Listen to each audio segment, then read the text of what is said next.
संजय राऊत यांची अवस्था कुत्र्याप्रमाणे. एकनाथ शिंदेंच्या शिलेदाराचा जोरदार हल्लाबोल. संजय राऊत यांचा थोडा आपला मेंदू आता शिल्लक राहिला असेल तर त्याला चालना द्यावी. शिवसेना ही काँग्रेसच्या विरोधात उभी राहिलेली आहे. काँग्रेसच्या ध्येय धोरणांच्या विरोधात शिवसेनेचा जन्म झाला. बाळासाहेबांचं वाक्य होतं की मला जर काँग्रेस सोबत जावं लागलं तर मी माझं दुकान बंद करेन. परंतु यांनी भाजप सोबत निवडणुका लढल्या आणि नंतर काँग्रेस सोबत आणि शरद पवार यांच्या सोबत गेले. खुर्चीसाठी महाविकास आघाडी केली.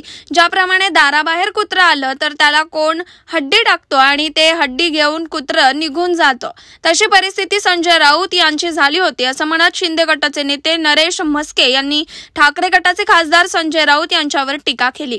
संजय राऊत शरद पवार आणि सोनिया गांधी यांच्या दाराबाहेर उभे राहत होते. याला चाटुगिरी म्हणायची की आणखी काय म्हणायचं हे संजय राऊत यांना विचारलं पाहिजे. केवळ सत्ता मिळावी म्हणून ते त्यांच्या घराबाहेर उभे होते असं म्हणत नरेश म्हस्के यांनी संजय राऊत यांच्यावर निशाणा साधलाय. कोल्हापूरमध्ये शिवसेना ठाकरे गटाचं महाअधिवेशन होतं. या अधिवेशनावेळी म्हस्के यांनी राऊतांवर हल्लाबोल केला.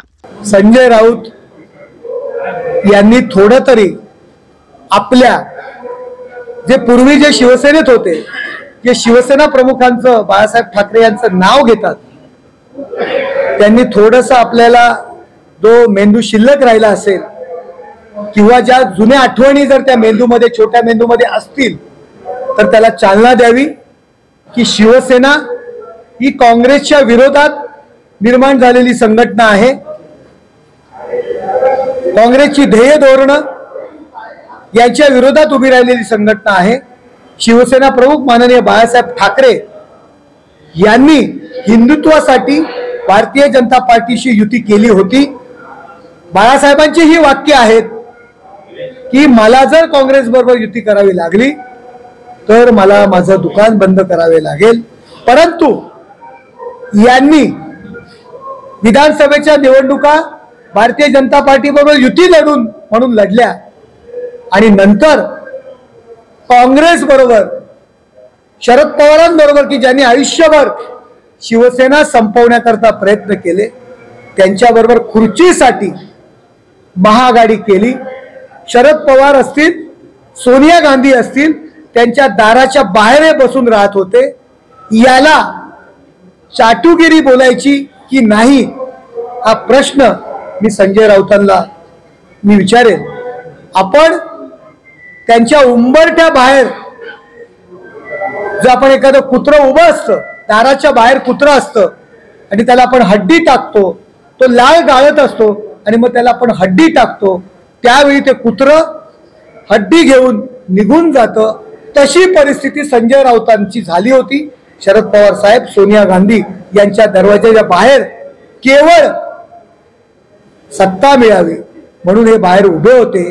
ही चाटुगिरी आहे का लुक्केगिरी आहे? मी लुक्का शब्द वापरेल की बाळासाहेबांची ध्येय धोरणं ते विसरलेत. त्यांच्याबद्दल असं बोलणं मला योग्य नाही वाटत. शेवटी ते आमचे नेते होते. परंतु जर त्यांनी संयम सोडला असेल, त्यांनी पातळी सोडली असेल तर आम्हाला सुद्धा त्या भाषेमध्ये उत्तर द्यावं लागेल की ती त्यांनी लुक्केगिरी केलेली आहे. अतिशय आपण जो एखाद्या रस्त्यावरच्या कुत्र्याला भाकरीचा तुकडा टाकतो अशा पद्धतीने त्यांनी शिवसेनेची अवस्था करून ठेवली होती, स्वतःची अवस्था करून ठेवली होती.